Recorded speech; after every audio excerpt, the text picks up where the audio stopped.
بسم اللہ الرحمن الرحیم.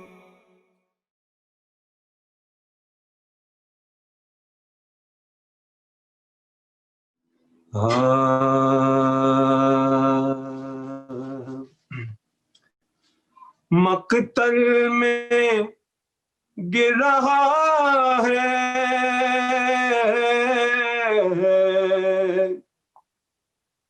مقتل میں گر رہا ہے، سنبھالو حسین کو، مقتل میں گر رہا ہے، سنبھالو حسین کو، یا فاطمہ رضا میں چھپا لو حسین کو، یا فاطمہ رضا میں چھپا لو حسین کو. اب پیوست ہے غریب کے پہلو میں برچھیاں، ارے پیوست ہے غریب کے پہلو میں برچھیاں، اور تم کو بھی اٹھنے دیتی نہیں ٹوٹی پسلیاں. ارے لے کر علی کا نام، لے کر علی کا نام اٹھا لو حسین کو، یا فاطمہ رضا میں چھپا لو حسین کو. اور 16 پہر کی پیاس ہے اور ہے لبوں پہ دم، دے کر غریب بیٹے کو عباس کی قسم، پانی اگر ملے تو، ارے پانی اگر ملے تو پلا لو حسین کو، یا فاطمہ رضا میں چھپا لو حسین کو، ارے یا فاطمہ رضا میں چھپا لو حسین کو.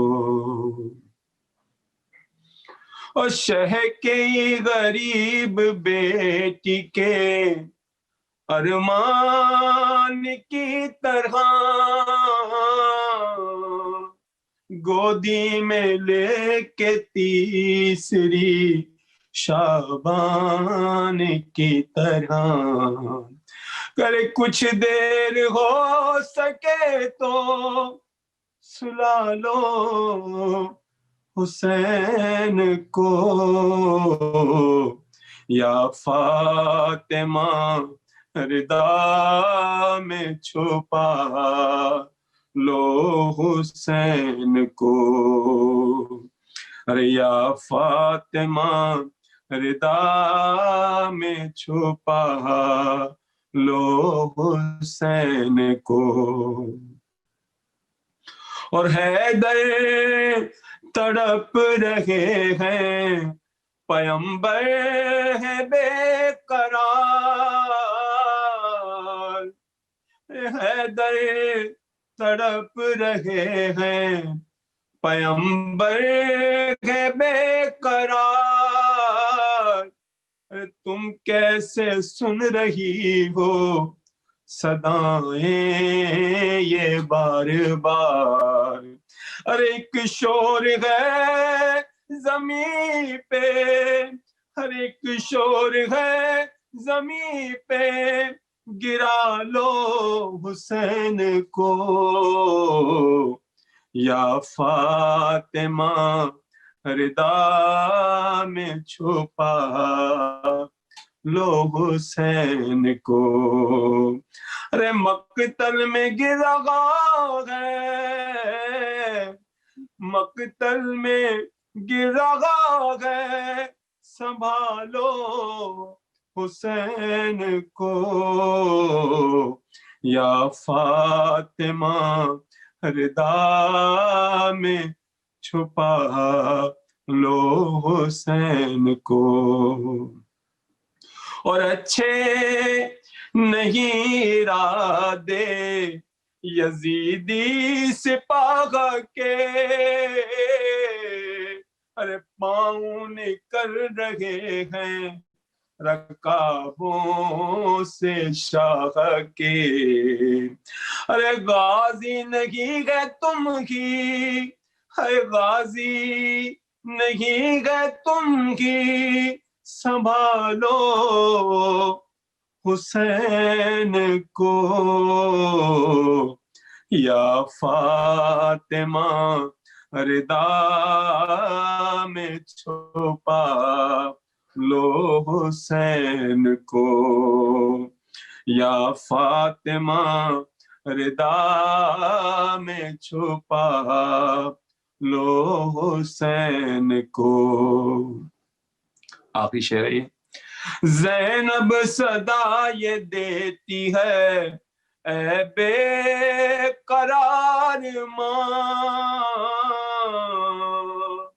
ارے زینب صدا یہ دیتی ہے اے بے قرار ماں زخموں کو مل کے باندھیں گی حیدر کی بیٹیاں خیمے میں ایک بار ارے خیمے میں ایک بار بلا لو حسین کو یا فاطمہ ردا میں چھپا لو حسین کو یا فاطمہ ردا میں چھپا لو حسین کو اور رونے لگی امیر تکلم و غم زدہ پھیلا کے اپنے ہاتھ جو شبیر نے کہا ارے گودی میں تھوڑی دیر ارے گودی میں تھوڑی دیر سلا لو حسین کو یا فاطمہ ردا میں چھپا لو حسین کو ارے یا فاطمہ ردا میں چھپا لو حسین کو ارے مقتل میں گرا ہے سنبھالو حسین کو یا فاطمہ ردا میں چھپا لو حسین کو محمد اور محمد صلوات اللہم صلی علی محمد و آل محمد شکریہ شکریہ أعوذ بالله من الشيطان الرجيم بسم الله الرحمن الرحيم الحمد لله الذي لا يبلغ مدحته القائلون ولا يحصي نعماءه العادون ولا يؤدي حقه المجتهدون الذي لا يدركه بعد الحمم ولا يناله غوص الفطن ثم الصلاة والسلام على أشرف الأنبياء والمرسلين حبيب قلوبنا وطبيب نفوسنا وشفيع ذنوبنا سيدنا ومولانا أبي القاسم محمد. اللهم صل على محمد وآل محمد وعجل فرجهم وآل بيته الطيبين الطاهرين المعصومين المظلومين، لا سيما بقية الله في الأرضين صاحب العصر والزمان خليفة الرحمن إمام الإنس والجان، ولعن الله أعداهم أجمعين إلى يوم الدين. أما بعد، فقد قال الله وقوله الحق. بسم الله الرحمن الرحيم. وأنا عسى تكرهوا شيئا وهو خير لكم، وأنا عسى تحبوا شيئا وهو شر لكم. صدق الله العلي العظيم. صلوات على محمد وآل محمد. اللهم صل على محمد وآل محمد وعجل فرجهم. When we examine the discussion on mental health in Islam, a topic that, alhamdulillah, is gaining traction within our speakers, and ulama now, young and old, are beginning to realize the era we live in and the production of stress and anxiety within everyone's hearts, not just our young ones, then this topic within the realm of the Deen of Islam also has to be discussed. As we know, Islam in its totality is a system of life. There is no aspect, no dimension of society that the Deen doesn't comment on. It's not an act, it's not a religion of rituals. It's not a system of belief of annual traditions. It's a complete and encompassing system that talks about society, economics, politics, everyday life, our individual path towards Allah, our family life, etc., etc. And in this day and age, what needs to be discussed, and inshallah tonight I'll touch on that in tonight's Barsi Majilis, is the idea of stress and anxiety in Islam. Managing it, identifying it, what is the lens in which Islam looks at this idea of stress and anxiety. I'll tell you what the problem is first, like I like to do. I'm going to attempt to kind of solve that, albeit in one discussion. It's not possible, but at least let's get the ball rolling. And this is just based on feedback on my travel pre-pandemic, talking to youth, talking to elders. The problem was, and I think there's still a little bit of a hint of this, is that if one is riddled with stress and anxiety, then that is an indication of their low faith and their weak faith.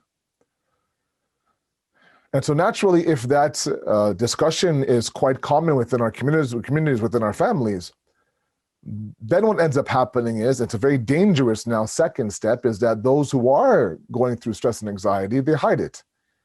They don't express it. They quietly kind of deal with it in their own way, or they ignore it, because the fear is that if I say something, I'll be labeled as somebody whose iman is weak, who needs to strengthen his salat, you to read more Quran. All these things are there.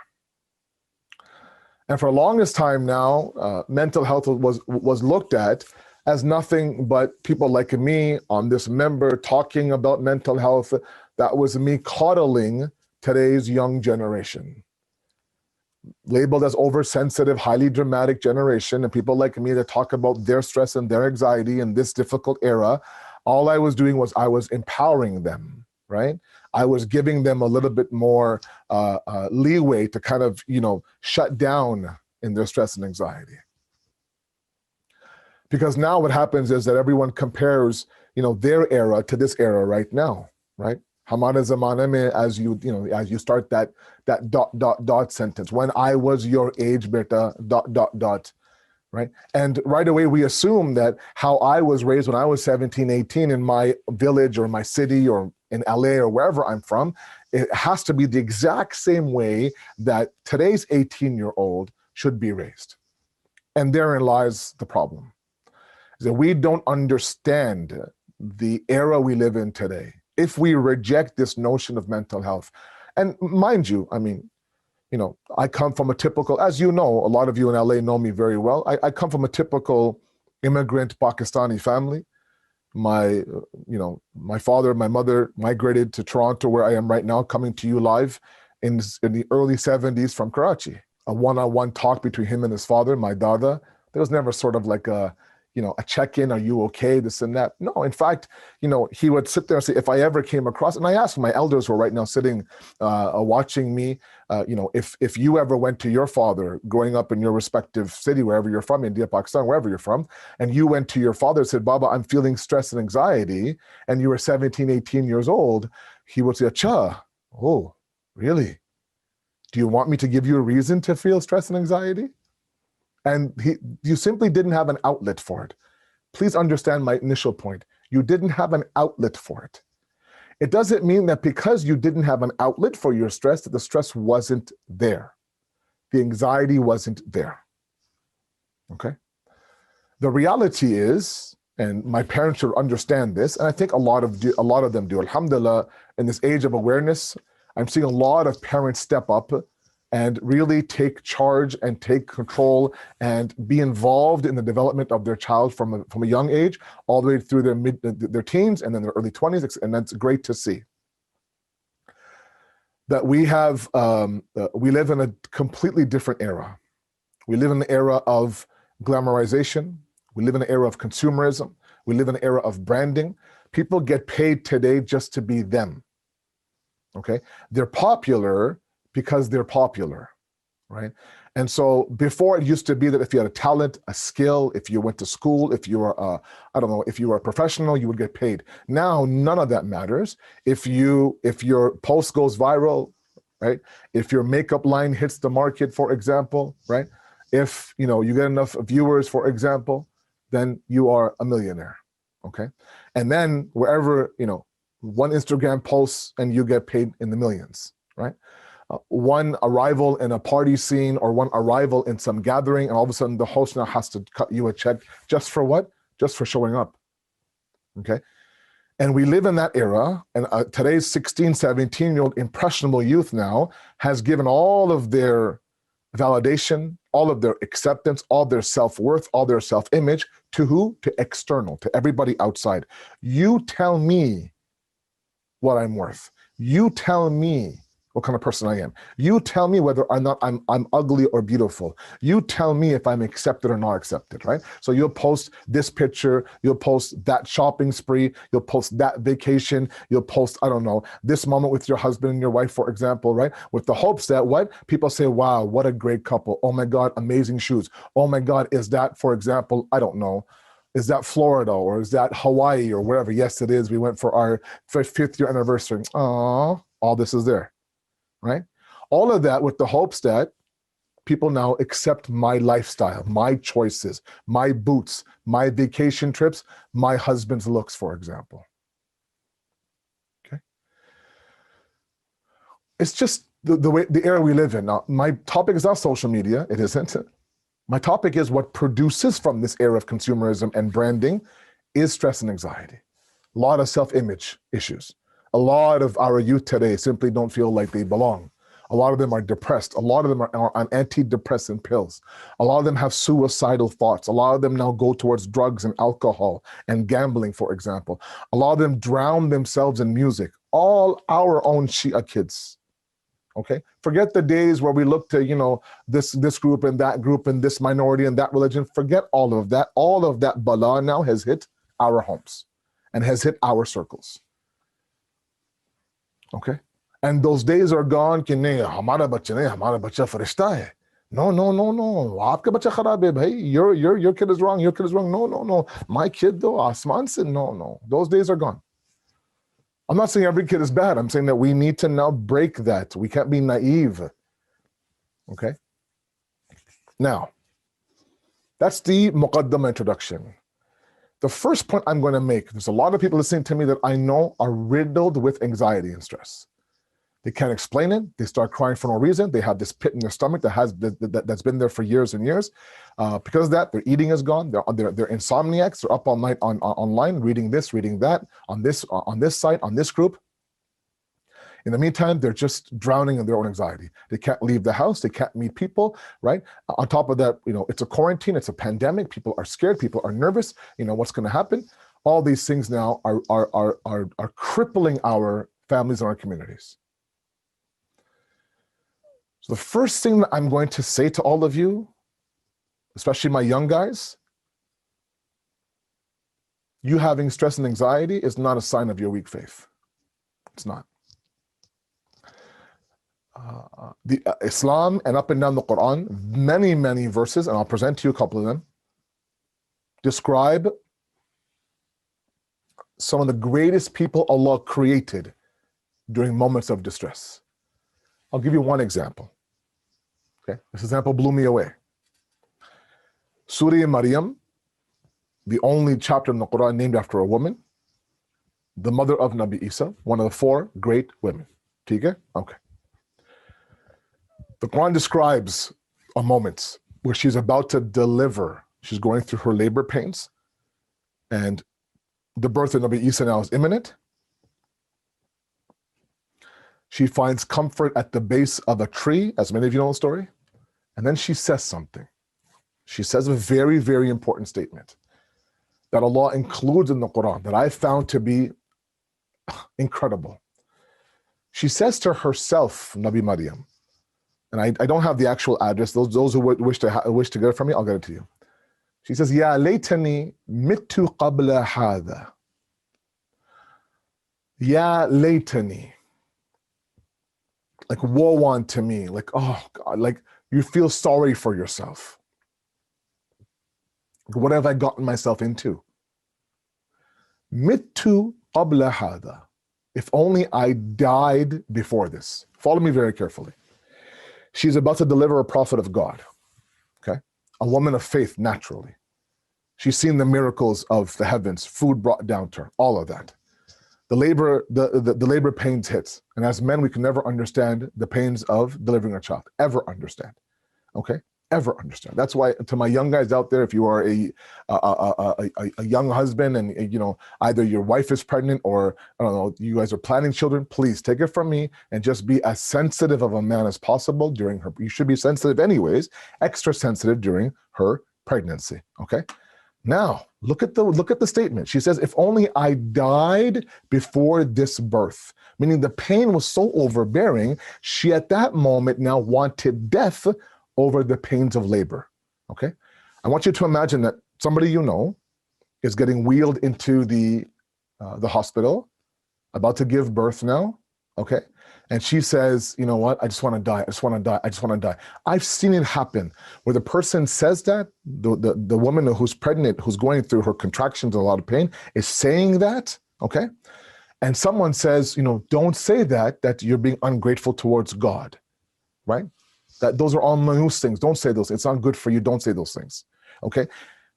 And here is Allah subhanahu wa ta'ala including this statement by Bibi Maryam as one of the verses in the Quran. My point in all of this is not about pregnancy, obviously. My point is that was a moment of extreme stress on one of the 4 greatest women in Islam. Okay. That's one example. There's no correlation between stress and anxiety and a weak level of faith. The greatest believers in God have faced the most stressful moments and have openly expressed their stress and anxiety. On the day of Ghadir, when Allah subhanahu wa ta'ala now is telling the Prophet, Ya ayyuhar Rasul, balligh ma unzila ilayka min rabbik, reveal what's been revealed to you, right? At the end of that very famous verse, he says, I will protect you from the people. Deliver what was delivered to you, meaning go ahead, announce Amir al-Mu'minin as a successor. If you are fearful towards the reaction of the people, I will protect you from the people. The fact that God has to say that means that he realized there was a little bit of fear and anxiety inside the heart of who? The Holy Prophet of Islam, the greatest creation of mankind. Okay? He was afraid that how would they react? He wasn't afraid for his own life, whatever, but he was afraid of how they would react because he knew those who rejected Ali and Ghadir, they would have a difficult path afterwards. The fact that Allah has to reassure his prophet that, look, I'm there right beside you. Don't worry, but I'll protect you. You go and you do what you have to do. And there are countless examples like this. The first point I want to make is, please, if you're somebody who doesn't accept this idea of mental health in today's youth, who think that people like me are just coddling this overdrive generation, that's fine. You can believe that. I mean, it's not backed by science, but don't sit there and ridicule the child and say, if you prayed salat more, then you wouldn't be in this predicament. If you, for example, stopped, doing this haram, then, it wouldn't result in this. Now, mind you, there's a whole discussion on the avenue of spirituality. And of course, but as I've often said, it's dawa and it's dua.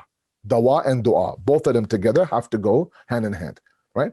We can't be seeing a counselor every single week for my anxiety, popping antidepressant pills, and not, of course, have a connection with Allah. At the same time, we can't simply spend our 24 hours on the musalla of the prayer man, say Allah, Allah, Allah, tasbih, and hopefully it'll go away. No. Some cases require a professional analysis. Okay? So that's my first point I want to make to all of you. The second point that I want to make, or maybe the third point I want to make in dealing with stress and stress management in Islam, is that Islam says to find an outlet. Find an outlet. Okay? وَمَن يَتَّقِ اللَّهَ يَجْعَلْ لَهُ مَخْرَجًا, the Quran says. For the ones who have piety, Allah will create an outlet for them. A makhraj, an exit for them. Makhraj from khuruj. Khuruj in Arabic means exit, to leave. Now, let me tell you a story. All of you, inshallah, are with me. They say that, a university professor walked into his class one day with a glass of water. Okay? It was filled with water. He was about to, start his experiment, picks up the glass, and asks the entire class, can you tell me how much this glass weighs? Follow the example, it's a very good one. Can you tell me how much this glass weighs? Someone said 8 ounces, 12 ounces, 16 ounces, 10 ounces. He says that when will the weight of if the glass is the same and the water in the glass remains the same, how is it that the weight can fluctuate? Okay. So they said, well, the only way that it'll seem heavier to you without putting more water in, or perhaps a heavier glass, is if you carry it too long. Think about for a moment, okay? I have my phone here in my hand, okay? My phone is here. I'm carrying it right now. It's not so heavy, okay? If I remain in this position for an hour, it feels like it's a little bit heavier. If I do that for 10 hours, it gets heavier. For 24 hours, it gets heavier. Has the phone got heavier? No. The fact that my arm now is not able to handle even the weight of the phone is only because I've been holding on to the phone for way too long. So the longer I hold on to the glass of water, the heavier the glass feels, even though it's the exact same weight as it was when it first entered my hand. It's simply because I've been holding it on for too long that now it feels unbearably heavy, to the point where my shoulder, my arm can go numb. But the weight of the water hasn't changed. It's exactly how we are with our stress and our anxiety. If we hold on to it initially, it may not seem like it is, one of those deal breakers, or those situations where I lose sleep, or I lose a friend, or I resort to numbing devices like social media, like drugs and alcohol, like gambling and womanizing, right? But the reason why it got to this point was because I held on to the stress too long. I didn't let go of it. If I picked up my phone and I put it down right away, there's no effect to my arm. It's a very light phone, okay?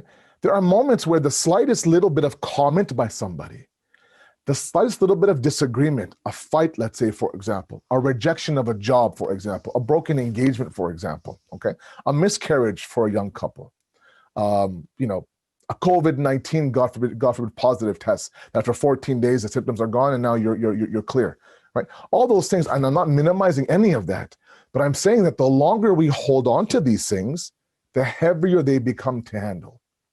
And when it becomes unbearable, we're riddled and drowning in depression then. Everything from pills to not seeing people to, the effects of everything becomes even more difficult. Okay? And that's when Islam says, take that stress, it's all part of this dunya, of course, and find an outlet for it. If that outlet is worship, then so be it. If that outlet is poetry, so be it. If that outlet is talking to a friend, so be it. But don't hold on to it. Don't harbor it. Don't keep holding it for days and days and days. It's going to cripple you. It's going to destroy you. Okay? For example, if somebody upsets you, and this is a classic example, a comment is made, you're upset about the comment, weeks pass by, and you're fuming mad every single day, and you finally get the himmat and the courage to call the person, you squash it, it becomes a massive misunderstanding, you feel better. Well, guess what? You could have felt better 2 weeks ago had you squashed it at that moment. Okay? But 14 days of holding on to this one little comment now made your blood boil. It got heavier and heavier until what? Until you found your outlet. Okay? Because the reality is, I don't mean to be the bearer of bad news, this dunya was created to stress us. وَلَقَدْ خَلَقْنَا الْإِنسَانَ فِي كَبَدٍ. That's what it's meant to, Allah flat out says, I'm going to test you. Now, why that is, how that is, that's a different story altogether. That's not my topic. The philosophy of hardship is a different topic altogether. But we need to understand that, we're searching for, ek lamhe sukoon mujhe de de. Just give me one moment of sukoon. Give me one moment of, and that's fine. That's fine. Obviously, we wait for the breeze on a very hot day. For sure, that breeze feels amazing. But we have to learn to handle our stress. We can't keep praying for days where the stress days are over. And they're not going to be over. And in fact, every single day that we go through our stress, we get stronger and stronger and stronger. Let me give you a very simple hadith by Imam Ali, alayhi salatu wasalam, Allahumma salli ala Muhammad wa ala Muhammad. A man approaches Imam Ali and begins to complain with Amir al-Mu'mineen. My health and my finances and my family and my worship, it's all suffering right now. I'm going through a lot of anxiety, a lot of problems, blah, blah, blah. And Imam Ali listens to him, gives him his ear. At the end, he says, I'll give you patience. I'll pray for your patience. Allah give you sabr, inshallah. The man leaves. A few days later, he comes back and he adds more to his list of stresses and problems. That not only are those previous ones, there's Mawla, but these ones are also here as well. Now this, now that, now this. It begins to complain. Instead of you asking Allah for stress-free, anxiety-free life, don't ask Allah for that. Ask Allah that through my stress and anxiety, my iman is intact. I don't lose my iman. And sometimes, and let me say this to you, sometimes it is those darkest moments where we understand the true reality of ourselves. Well, I'll give you an example.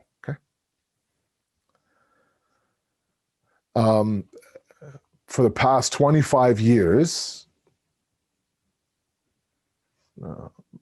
our youth committee takes about 75 youth up north for a 5-day camping trip. Okay?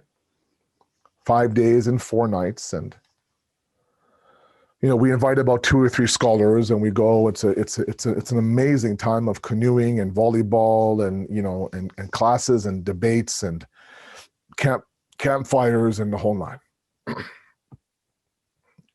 And I remember specifically last year when we went, we didn't go this summer, of course, because of the pandemic, but last year we went on a beautiful island. It was a gorgeous campsite. There was one kid, very close to me. We land, we arrive in the island, everyone is going to their cabins, we're unpacking. And he comes to me, Asabai. I go, yes. He goes, look at this flashlight I got. I got like this sick flashlight. I said, oh yeah? He's like, yeah, I mean, it's so bright. Now at that moment, it was 12 noon. It was almost lunchtime. And if he had turned on the flashlight at that moment, I couldn't realize how bright it was. And this kid could not wait until Maghrib hit, until there was sunset, it was night, right? And then he could not wait to show me the brightness of this flashlight. So lo and behold, that first day now, we announce at dinner that Maghrib is in a half an hour. Okay, from the prayer hall to the campfire is about a 2-minute walk. There's absolutely no lights. Please make sure you bring your flashlights, otherwise you're going to trip and fall, all over the place. Okay, no problem. So we ride there for Salat now. Everybody has their hoodies on. It gets cold there. They have their flashlights. They're ready to go. They can't wait. Salat is over. They begin to, we leave the prayer area. We walk through the woods towards the campfire, and this kid comes up. Asad bhai, check it out. Turns on the flashlight, and it was a legit flashlight, man. It lit up like half the friggin' island. I was like, whoa, that's a serious flashlight. He goes, yeah. I couldn't believe it. My dad got it for me and this and that. But it took the darkness around him for me to understand how bright that light is. Had he turned that light on at 12 p.m. when the sun was hot and bright, I wouldn't understand the power of that flashlight. Sometimes it takes us to be riddled with anxiety and stress to understand how bright our flashlight is inside of us. It's a good litmus test. It's a good measuring stick. It's good to find out, sometimes, like I'm a sports guy, as you guys know. I'm a huge basketball fan, and, it was fun watching the Lakers, win again this year. And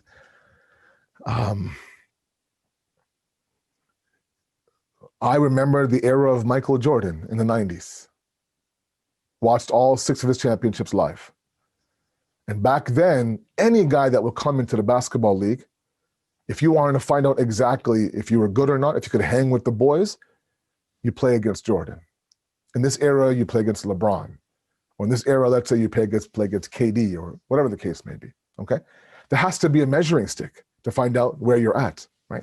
A lot of you right now are riddled in darkness. I know, you're quietly suffering. Outside, you're smiling, but inside, right, a lot's going on. Now you could choose now to use that to go towards your numbing devices, right? Drown yourself in social media, right? And cover these emotions, right? Go out, get high, for example, numb your intellect. Go out, get drunk, for example. Go out, gamble. Go out, music. All these things that are just going to sit there and add more destruction to you. Or you can take it as a moment to find out how bright is my light of deen inside of me. Do I turn towards God in this darkness, or do I turn away from God in this darkness? Do I sit there and do I collapse myself at the gates of Allah, or do I complain to God, why me, God? And that's the litmus test. And sometimes it takes the darkness, right? Nabi Yunus is inside where? The belly of the whale. The Quran captures this moment very beautifully. فَنَادَى فِي ظُلِمَاتٍ أَنْ لَا إِلَهَ إِلَّا أَنْتَ سُبْحَانَكَ إِنِّي كُنْتُ مِنَ الظَّالِمِينَ. He says, in that darkness, he called out in that darkness, Allah, there is no God but you. Glory be to you. I was the one that made the mistake. إِنِّي كُنْتُ مِنَ الظَّالِمِينَ. I was the one that made that mistake. It took the darkness of the belly of the whale for him to find out, wait a second, now I'm in here, and this is a moment of realization. As dark as it is, it enlightens the inner soul. That's the ajib part sometimes of anxiety and stress. You open your eyes, you see darkness around you. You open your soul, you see light around you. And the Quran says, we heard him, we freed him, وَكَذَلِكَ نُنْجِلْ مُؤْمِنِينَ. We'll do the exact same thing to the believers.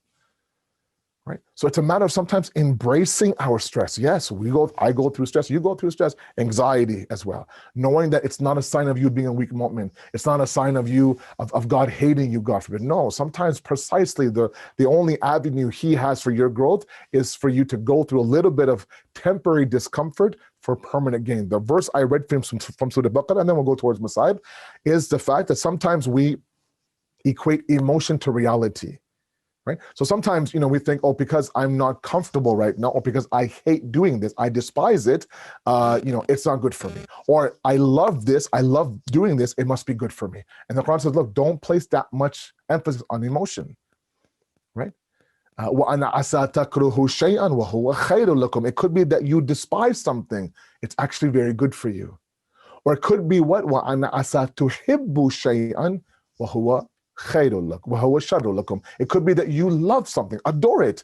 It's actually very detrimental for you, right? So not everything is how I feel, okay? I can be anxious, I can be stressful, I can be, scratching rock bottom, but I can at the same time now be what? I can at the same time be in touch with Allah subhanahu wa ta'ala. One small example I've used up and down Muharram, I want to use it here with all of you, inshallah, and then into Masa Dua, a little bit of Masaib, and then I'm done. And that is that I want you to imagine that, and I've made this point before, and I'll make it a point here. It's a very, very beautiful point. It's not mine, of course. In the middle of the night at 3 o'clock in the morning, your phone rings. That's never a good call, right? It's never a good call. It's not, hey, what's going on? Were you sleeping? Yeah, I was sleeping. It's always something that is, God forbid, serious. So your phone rings at 3 a.m., you answer it. It's one of your friends, panting, stuttering, confused, scared. I'm here, I'm stuck here, can you come and get me? Like, sure, get out of bed, put your clothes on, drive there, pick him up, drop him off. You don't ask any questions. He needs to rest. Whatever he was doing. And you come home, and that's it. You're bound to think the next day, you're bound to stop and think for a moment that I wonder why he called me. Of all the friends he had, I wonder why he called me. And then you actually have a conversation with him after a couple of days. Can I ask you a question? Why, you decided to call me? I know you have closer friends. And he says to you, you're the only one that I knew would pick up and would come and get me. I had the utmost certainty, listen to me very carefully, the utmost certainty that if I was to call anybody at 3 o'clock in the morning, at my worst, I was embarrassing that night when I called you, but I didn't care. I knew that you would pick me up, you wouldn't judge me, you would drop me off, you wouldn't ask me a single question, and you didn't.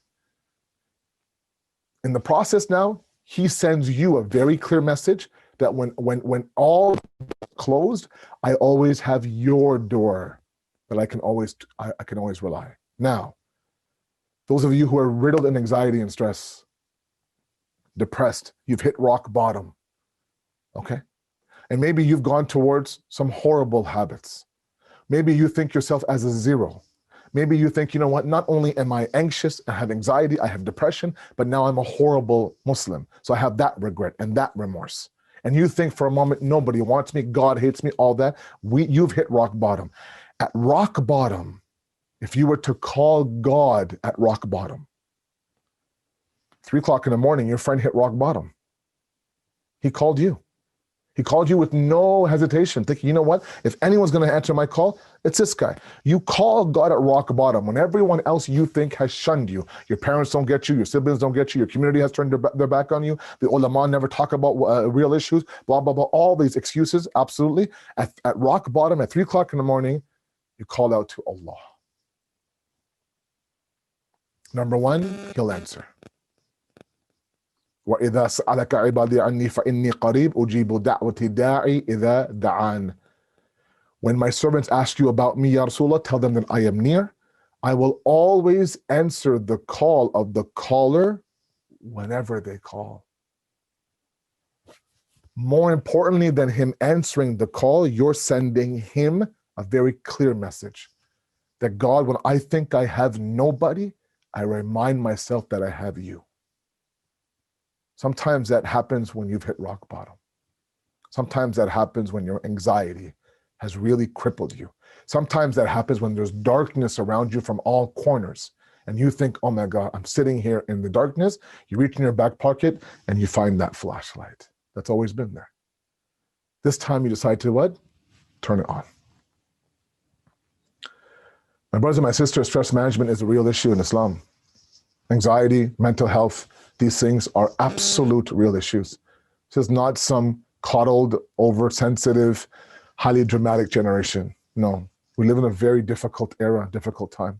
Especially those of you in the US. People are, glued to the screen right now to find out about Nevada and Pennsylvania and Arizona and other states, to find out, will Biden hit 270 or not? All because they know that whoever wins this election the next 4 years will be two vastly different 4 years. My point is, don't ever let anyone make you feel like you are rejected by God if you have stress or anxiety. Number two, find an outlet that won't destroy you further. Number three, more importantly, sometimes embrace that darkness. that darkness now sometimes actually gives you the light you were looking for. It was too bright, if that makes sense, for you to see the light that you have inside of you. And that's why when you look at Imam Hussein alayhi salatu wasalam, on the day of Ashura, it seemed as if the more difficult the test became, the more content Hussein was. The very famous statement that he makes, I am radi with, I am content with anything you command, and I submit to anything that you do. He made that statement when he had a 6-month-old Ali Asghar in his lap. Took his 6-month-old for water. Brought him back with a 3-pronged arrow in his neck. It's very difficult. Hussein was a father. Hussein was a human being. Hussein had a heart like you and I do. How does he now explain to Rabab that I took a 6-month-old for water? And this is what happened. But tonight, just because this is a Barsi of a father, I just want to speak a little bit of about the daughter and the father relationship. The day of Ashura, Imam Hussein now is on his Zuljana, about to ride towards the Maidan of Karbala, and the Zuljana stops, doesn't move. Imam Hussein does his level best to tell him that, Zuljana, I know you're tired. You have carried mayyat after mayyat from morning till now. Just one akhri zahmat, just drop me in the Maidan of Karbala and you are azad, you are free. The Zuljana puts his head down and a tear rolling down his face, almost as if to say that, Mawla, I am not tired. I will take you 1,000 times to the Maqtal. But there's somebody clutching my leg, asking me, where are you taking my Baba? Where are you taking my Baba? Imam Hussein gets off the Zuljana. He sees that a 4-year-old Masoom Sakina is clutching the leg of the Zuljana, that whoever has left Baba since morning hasn't returned. Where are you going, Baba? Why are you leaving us like this? Imam Hussein, now tears rolling down his face. This was a father and a daughter have a very special relationship. For the longest time, every time I heard about baby Sakina sleeping on the chest of Imam Hussein, that she would sleep and find sukoon on the chest of Imam Hussein, it never made sense to me until I had my first daughter. And when she was about 3 years old, she was very, very young. I remember vividly one night, very, very bechan she was. She was restless, she couldn't sleep, up and down, back and forth. Her bed was uncomfortable. And then there came that moment where I picked her up and I put her so that her head was right here against me. And she slept like a baby, right? She just wanted a little bit of that warmth. This was a 4-year-old Sakina that just wanted to clutch onto the chest of her father. The Baba, why can't we go back to Medina, Baba? What do you tell your 4-year-old daughter who wants to go back home? So Hussein, now with tears rolling down his face, embraces his daughter. He says, Sakina, I have to go now. This is my sacrifice. And Sakina now sends her father to the Maidan of Karbala. And the last time that she sees her father before what? Before that fateful moment in the Zindan of Sham, where Sheikh Abbas Qummi narrates in the middle of the night, around the early days of Safar, Sakina now sees a dream that she's standing there and her Baba Hussein is standing there. And she looks at Baba and says, Baba, you seem very bechan to me. You seem very restless to me. What's wrong? Is everything okay? Now Hussein says, Sakina, you know that without you, there's no sukoon anywhere in my life. I miss you, my angel. I love you, my dear. Hussein begins to cry. Sakina begins to cry. Sakina wakes up in the middle of the night now. She says, my Baba is here somewhere. I can smell my Baba. I can see my Baba. Please, somebody bring me my Baba. She begins to cry. Zainab begins to cry. Kulsum begins to cry. The entire Zindan of Sham begins to cry. Yazid says, what is it? It's the daughter of Hussein crying for her father. At that moment, Sakina is brought the head of Hussein. She picks up the head of her Baba, places his cheek against his cheek. Baba, how much have I missed you?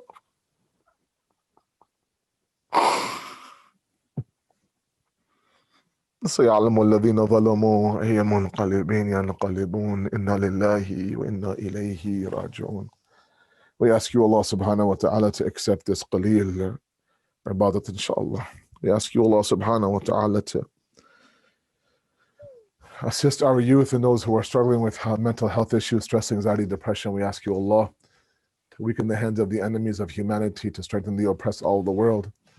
And finally, Allah, we ask you on this night of Friday, this Shab-e Jum'ah, that you elevate the marhumin wherever they are, and that you place us beside the Imam when he comes. If I may, please, one more time, ask all of you to recite one Surah Fatiha and 3 times Surah Ikhlas for marhum Syed Hadi Ali Rizvi. Fatiha. Bismillahir Rahmanir